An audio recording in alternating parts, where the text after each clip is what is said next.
All right, how y'all doing out there tonight? We are so excited to be on BGTV tonight. We have our family here for the very first time.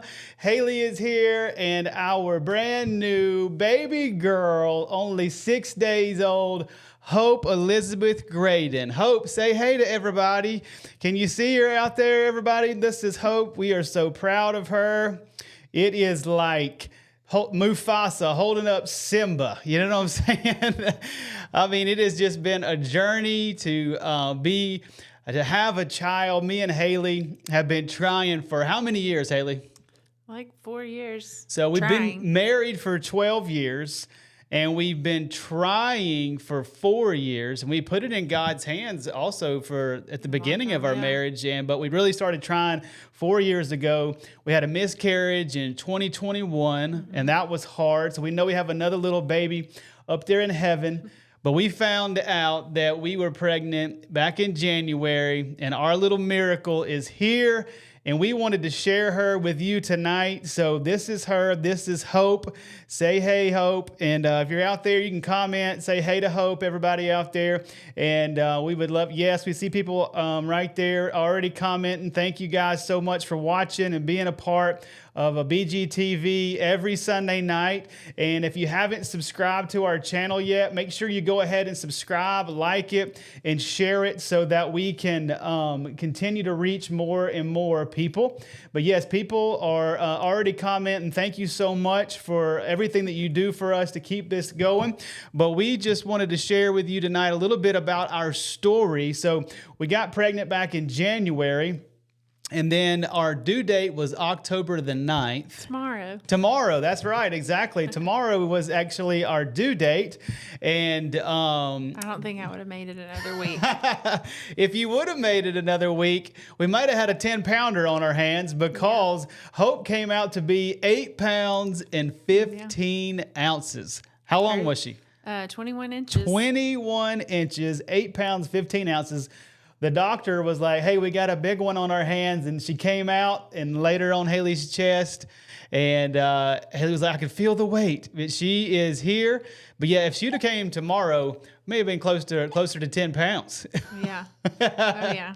So that would have been rough for Haley on Haley's world. But so Haley went into labor on a week ago.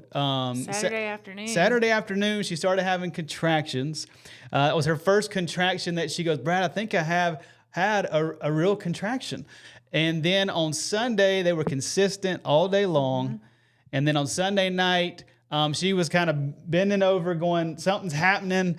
And then the contractions started getting closer and closer until they were 5 minutes apart, almost 5 minutes apart. And we took off to the hospital on Sunday. And talk about that, Haley. How was that experience for you? It was really surreal, honestly.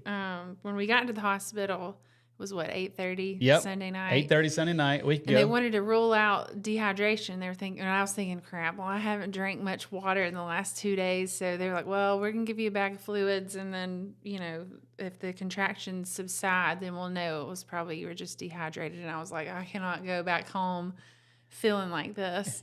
And they gave me a bag of fluids, did nothing. The contractions were coming on stronger, and they got to where they were 1 minute to 2 minutes apart. And so they admitted us for observation because I wasn't really making much change as far as like dilation goes. And I mean, we were excited we got admitted, even though it was like 3 a.m. Right. I think it was around like 5 a.m. I felt a little different. And I was like, I poked my head off the hospital bed and you were laying on the couch or that little chair. Yeah.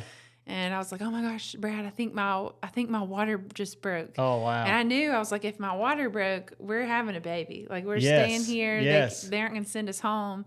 And so, and then we started the labor process from there. Absolutely. It it was a great story. We prayed that it would happen naturally, that our water would break, and everything we prayed for, it happened. And the only thing that we didn't pray for, that we wish it wouldn't happen, was that I wouldn't get sick. Part of the story that some people out there may not know is me and Haley have been married 12 years. We dated for 2. Haley has never seen me throw up. Like, never. Yeah. I know that's kind of gross out there. It could give us a throw up emoji or whatever. But that night when we were in the triage with the little curtain, I looked at Haley, I said, my stomach. You felt fine all day. I felt fine all day. All day long. I said, my stomach is hurting. I don't know what's going on. And I wasn't nervous. I was excited. It wasn't that kind of stomach hurting. Sure enough, I went outside the curtain, found a trash can, and began to vomit everywhere. And we went up into the labor and delivery room, and I threw up in the sink, then threw up in the toilet about 30 minutes later. And y'all, he laid on the labor and delivery room floor. And I crawled out of That's how miserable. I'm in there and over the toilet. And Haley's going from a 4 to a 6. I'm like, go, babe, you can do it. And I'm in there hurling my guts up inside. And I crawled out of the bathroom into the labor and delivery floor. And I was laying on the floor. You know, when you throw up, you don't care where you're laying. You just want help. You know what I'm saying? And the labor and delivery nurse walked over and laid down some blankets beside Haley's bed so I could lay there beside her. And it's like, why does this happen to us on big days? On big days, something our crazy. Honeymoon, yeah. And now the birth of our first child. I'm like, what are the odds? It was so crazy. And I said, Lord, I want to enjoy the birth of my first child. And I began to send out texts to a few people to pray. And I was laying there lifeless. And I asked the nurse, I said, hey, can you give me an IV of fluids? And she was like, no, I can't. That's against policy. And I was like, dang it. I was like, I can't even stand up because I got no energy. And I began to pray. And then God literally, when I heard that she went from a 6 to a 9.5, like within 30 minutes, I was like, okay, so I stood up, and y'all can't explain it. It was the grace of God. God gave me the energy to stand up. And while Haley's over there, contraction and pushing, I'm sitting down, standing up, because I didn't have any energy to hardly stand up. And so, but God gave me the energy to get through that. And then when we went upstairs and got admitted after she was born, I saw the couch and I was like, oh my gosh, that is the most beautiful sight of the whole world. I would have to ball up a burp cloth and throw it at him if I needed his help, because he'd just be sawing logs over there sleeping. And I'd say his name like 7 times. You know, I'm so sore, I can barely get out of the bed. I felt so bad, y'all. Next time I'm getting like a Nerf gun or something. My wife was over there. I know she was sore, and it was me supposed to be taking care of her, and y'all, I had like 1 ounce of energy. My face was as pale as this hoodie, and when I did get up to help her, it was like okay, Haley, like you got. I said, Haley, you got 30 seconds because I got to sit back down because I literally had no energy. Pedialyte was my friend. Gatorade, got those electrolytes back in me. But we wanted to just introduce you to Hope tonight and let you know that she is healthy. And thank y'all, every one of you, for all the prayers, all the support. Everything that you have done for us over the years. We are super excited and can't wait to let you guys come and see her. Anytime that you want, let us know. You can come over and check, just hold her, see her, and it's our little miracle. And so, Haley, how do you feel now that Hope is here? Oh my gosh, like it's so surreal. I look at her and I'm like, oh my gosh, she's mine. Like we have a baby. Yes. Like she's real. It's yeah, just happy. Just happy, so happy. We're excited. We're still trying to process everything. God is so good and so faithful. I know that your faith journey through this whole 4 years has been tough. What do you think has been the toughest or the darkest moment through the faith journey of believing this was going to happen for us? I mean, it's been a hard road. And if I cry, I'm sorry. I'm 1 week postpartum, hey, and okay. The emotions are unreal. But I guess the hardest or darkest time was when we had been trying for a long time, got pregnant in 2021, and then lost the baby. Yeah. 2 days before our first appointment. And and to this day, it still hurts. Like when I think about it, it still hurts. But at the moment that it happened, I just thought I would never, ever come out of that hole. I just felt depressed and angry. And I mean, to be totally and completely honest, I was like angry at the Lord. Like I was like, how, I know God saw how badly we wanted a family and, he's the author of life and created life. And, you go down the why question hole, and it's like the darkest rabbit hole that, a lot of times it's a lot harder to get out of. Yeah. And so I had dwelled in that hole for a little while, and then I just had to just gather up what little hope that I had to keep going, to keep trying, and to keep believing. And you'd hear people all the time say, well, God's timing's perfect. And while that is so true in hindsight, I'm like, it is so true. It used to make me so mad. When people would say that, I'm like, well, because we live in a time where we want it now. We can microwave anything, go run through a drive-through, just everything quick. And I just couldn't understand what I did wrong, or what I wasn't doing. People would say, "Oh, just relax, it'll happen." Like y'all go on a trip, it'll happen. And it's like we tried everything. Right. We literally tried everything. I had for all the people that are going through some type of infertility journey. You know all about the trigger shots and the medicines and the. I even had surgery, an exploratory surgery, to see, if my what was going on in my womb. I had the dye test to make sure my tubes were open, and it was just a lot. You start feeling like a lab rat. Yeah. And then it kind of sucks the life out of our relationship in a way. Yeah. And so that it's like a lot of things are affected by it. But somehow you just I had to just keep finding it. It was the tiniest shred of hope, but I had to just hang on to it. It's like as badly as I wanted to give up and just be like, you know what, this just isn't in the cards for me. Deep down, I was like, oh God, but I just, it's gotta, crying I believe over here. it. Like it's just gotta happen, Yeah.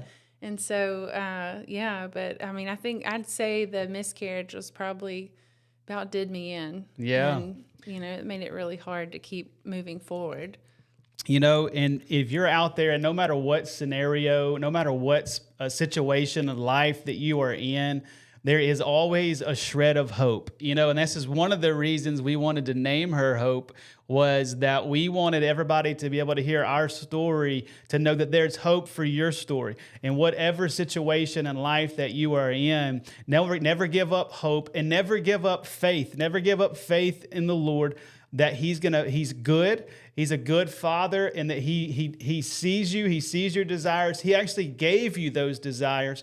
And so whatever desire that you have, there is hope for you tonight. And this is our tangible hope, our tangible miracle, our tangible belief, that the Lord is real and that He is good and that He sees at the deepest parts of your heart, and those words, those cries that you don't even know how to put into words. God He is there. He's there for you. He hears everything. He collects every tear, and it's all worth it the moment that God delivers the miracle that you're believing for into your life. So don't give up hope. And we just wanted to share our hope with you tonight. And, what would you say, Haley, to people out there who have gone through something similar to you, or they're out there? It could be a relationship hope they're looking for, financial hope. It could be there's all kind of people. There's all kind of situations, but it could be infertility hope. What would you say to people out there that are going through something similar to you? I guess I would just say that because sometimes us as Christians, obviously we don't want to be negative Nancy's, and you want to keep the positivity and keep the hope alive. But I mean, honestly, like your feelings are real. Yeah. Like they're so real. And I'm going to start crying just talking about it. It's okay. I mean, sometimes when I could just feel the anger and feel the despair and feel the hopelessness, even though I hated it, it's like I just knew what I was feeling was real and it was valid. And, just because we lost a child didn't make me less of a mom. Like, even if that child was in heaven and I didn't know if I would ever have her. Yeah. And, when I was saying I was just angry at the Lord, someone said something to me. They're like, we live in a fallen world. Like, unfortunately, that's just, we live in a dark, fallen world where the enemy is real. But God walks us through, he walks with us through everything. Yes, he is the author of life. He's sovereign, and he can do anything. He still does miracles.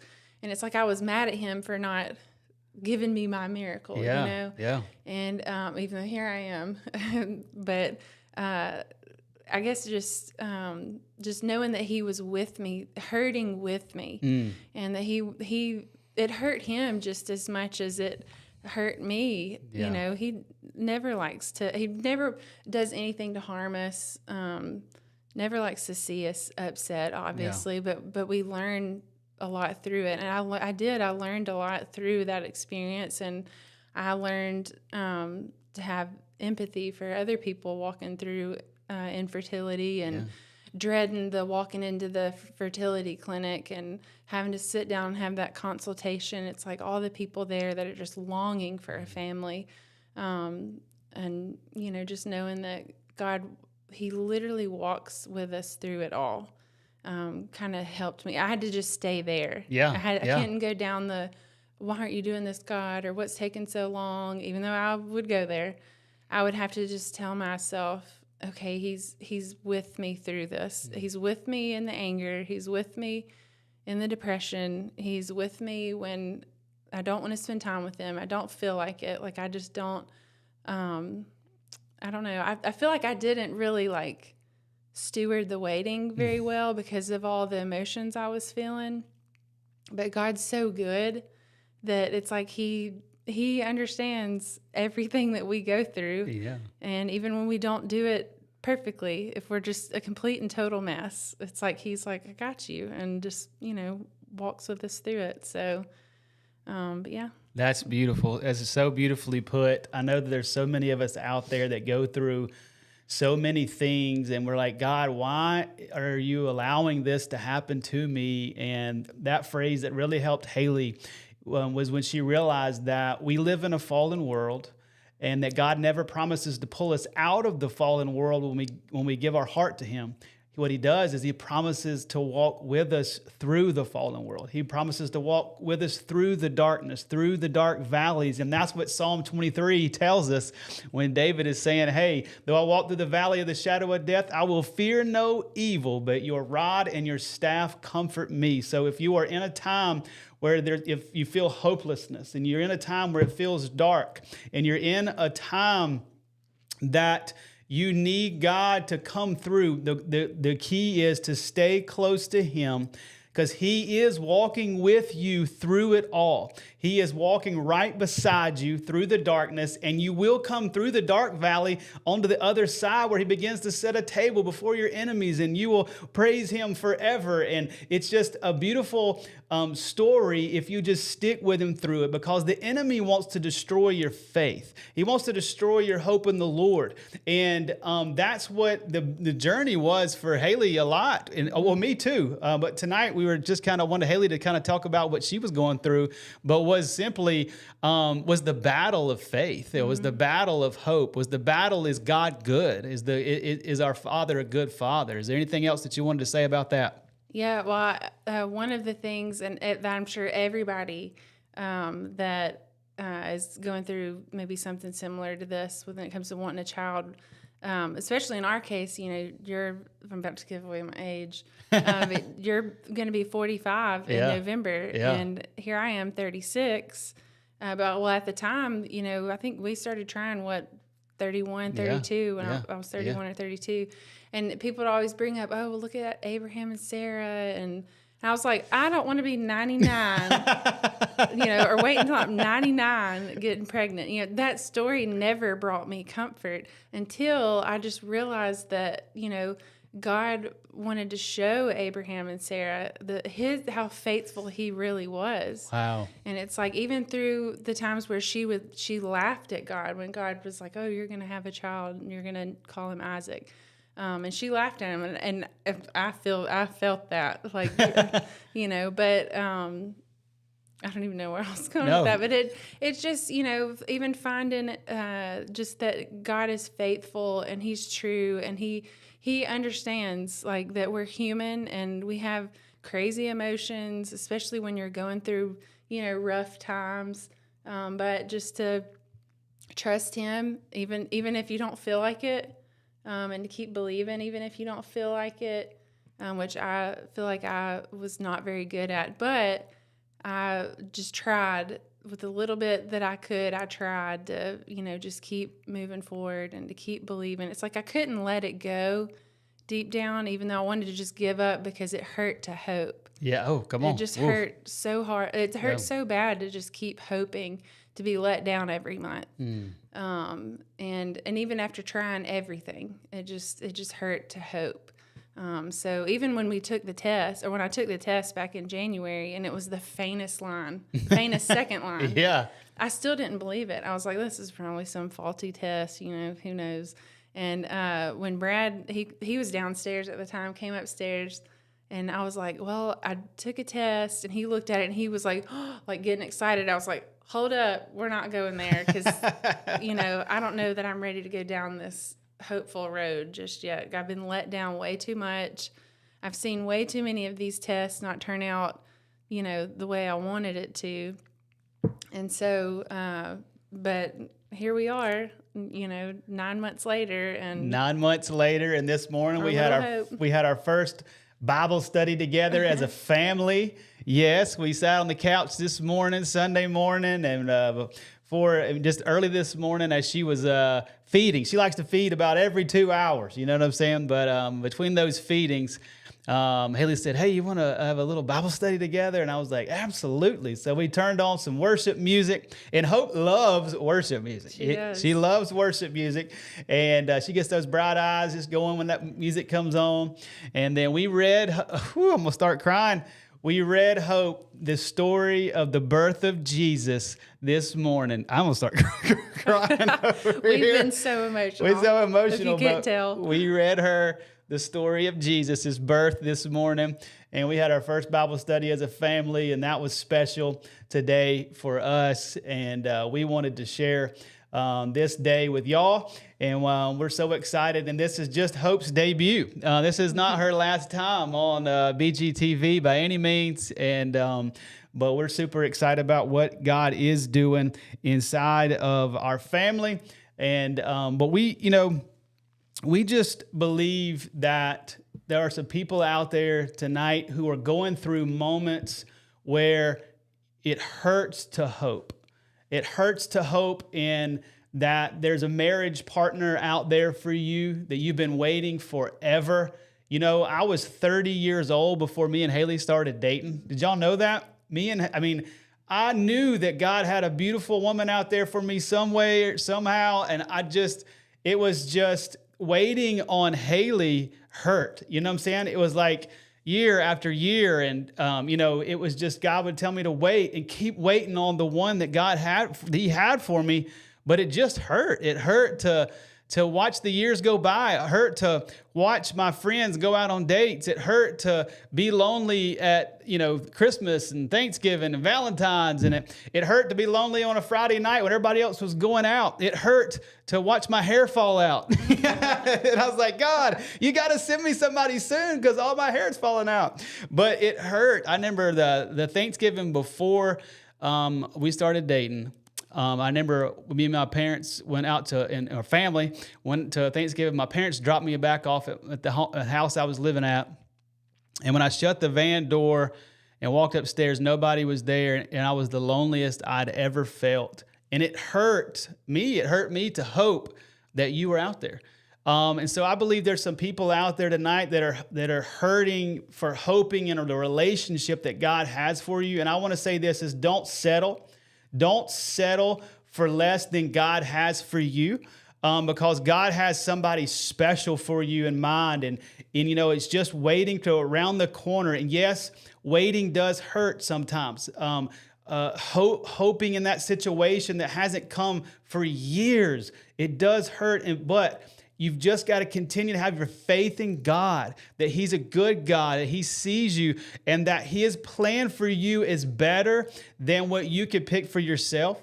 And just like Haley, of course, I hurt too as we weren't for a child, but I believe as a woman, and when you have a barren womb and you haven't produced any children, and there's something about that really hurts even deeper. And so watching her hurt through this process, but now watching her hold hope in her arms. And watching her this day as I came home from the grocery store and she was sitting in the recliner sobbing, just crying. I said, "What's wrong?" She said, "I'm just crying." What were you experiencing this morning? I just love her. I've had worship music on, and I was just holding her, staring at her like, I can't believe she's mine. I can't believe she's here.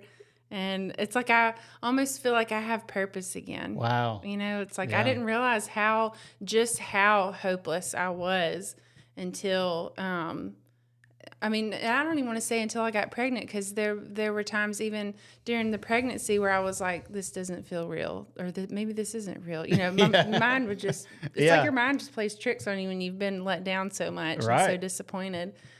Disappointment's just a crazy, crazy feeling. But I don't know. I just, in that moment, I was just like, oh, wow, this is all real. And I just, was thanking God and knowing that, like, he handpicked her for us, and he handpicked her for me. And it's like he knew that she would bring so much life and breathe so much life to me, just being able to take care of her and know that how much she needs me, and it just feels good to be able to take care of her. It's like if people would be like, oh, just wait for the sleepless nights. Oh, just wait, and I'm like, I am longing for it. Like, honestly, I'm longing. I can't wait till, I remember thinking when I was pregnant, I can't wait till I can just hold that baby in the wee hours of the morning, and it's just me and her. Yeah. And it's like no one else in the room, just me and her. And I just knew it would just be special. And so I was just thankful in that moment. You were. I walked in and she was crying and she said, "I know that she is straight from heaven." And so we were crying and having that moment. And so we just wanted to share our hope-filled moment with you and believe there's people out there that need some hope. And so keep believing in the Lord, knowing that He's walking with you through the dark valleys, even when it hurts to hope. And we hope that our story can bring hope to you. And you know what? Just keep sitting at Jesus' feet. And, the enemy wants to destroy your marriage with Jesus. He wants you to give up on your faith, give up on hope, and believe that God's not good and be angry at Him. And, Haley even told me before, she had to repent of that and repent of being angry, repent of being bitter towards the Lord, and just begin to continue to believe that He was good, that He is good, and that He will give you the desires of your heart. And look at the desire of her heart, laying on her heart right now. What a beautiful, beautiful moment. So we just are excited that you got to come in and view our story with us tonight. And I do see a lot of comments tonight. I'm going to go down through to see if I can see some of these. I see my buddy Leslie Drake, all the way from the Love Lady Center over there, saying that he spoke on a message of hope tonight. We love you, Leslie. We love the Love Lady Center. Over there, just doing a great work for the kingdom of God. My buddy Joshua Priestley, a.k.a. The Legend, all the way in Huntsville, Alabama. He said, woohoo! That's right, man. We are super excited. Thanks, Josh, for all you do to help us continue to do BGTV. Buddy Shane McCoy, all the way up in Kentucky. Man, thanks for tuning in, buddy. We love you. We love your family up there. Tell everybody we said hey. Natasha, thank you so much for tuning in. Miss Tracy, one of our most faithful listeners and watches every week. She says, I'm crying now. So I hope that this was a great story that just inspired people. And thank you for all your prayers. Amanda Passmore, just a part of a great family of believers here in Alabama, over in Moody at the Awakening House of Prayer. They got an amazing thing going on over there on Friday nights at 7 o'clock. If you want to be in the presence of God, go check it out over there with Amanda and Joy and Bruce Parkman and Annika Hart. I see you over there. You know what? She's got a baby that's how old is Annika's baby? Somewhere a year or so? Year old? Yeah. Yeah, a year. We He's met cute as can Annika be. out. That's right. We met Annika out in Aniana when we Yeah. were youth pastors in Aniana. And Annika just had her baby about a year ago, so her promise was fulfilled. Yeah, I don't know. Yeah, and He's cute. there's Katie Purdy Bowling and Garrett Bowling, and thank you guys for being a huge part of their partners, their monthly partners to help us do the BGTV every week. If you do want to partner with us like they do, you can give. It's on Venmo or Cash App at BGTV. So thank y'all guys for doing that. Matt Yancey, one of my buddies up there at Icon. We're going to bring him up there. Bring Hope over there to see you soon, man. Thanks for everything you guys are doing for us. Let's see if anybody else is on here. If there's anybody else that commented, just want to tell you we love you guys. Oh, Miss Russell. Hey, there's Miss Russell. That is Nick Russell's mom, and Nick is the producer here at BGTV. So thank you, Nick, for all you do. Thank you, Miss Russell. We love you guys. And Love your Kristen. family. Hey, and Kristen. Hey, friend. There's Kristen Cornelius. Yes, that is one of Haley's best friends, and she is actually 8 months pregnant. Well, she's due November. November, Little she's girl. due. She's due the day before my birthday, November the 15th. Oh, We're yeah, it is praying before his for her to have a healthy, her and Chaz to have a healthy pregnancy for their second child. And so love you guys so much. Thank you all for everybody tuning in, for all your likes, for all of your hearts, for if you want to follow us, continue. Haley's going to be on here more with me. We're going to talk about more about what God's doing in our lives. She's like, I am. Yes, she is. And so subscribe and, share what you saw tonight with somebody that needs it. There is somebody out there tonight that needs what you just heard tonight. So subscribe, like it, share it. And we appreciate you guys for tuning in. We'll be right back here, BGTV, next Sunday at 7 o'clock. Hope that you have a great week, and we will see you next week.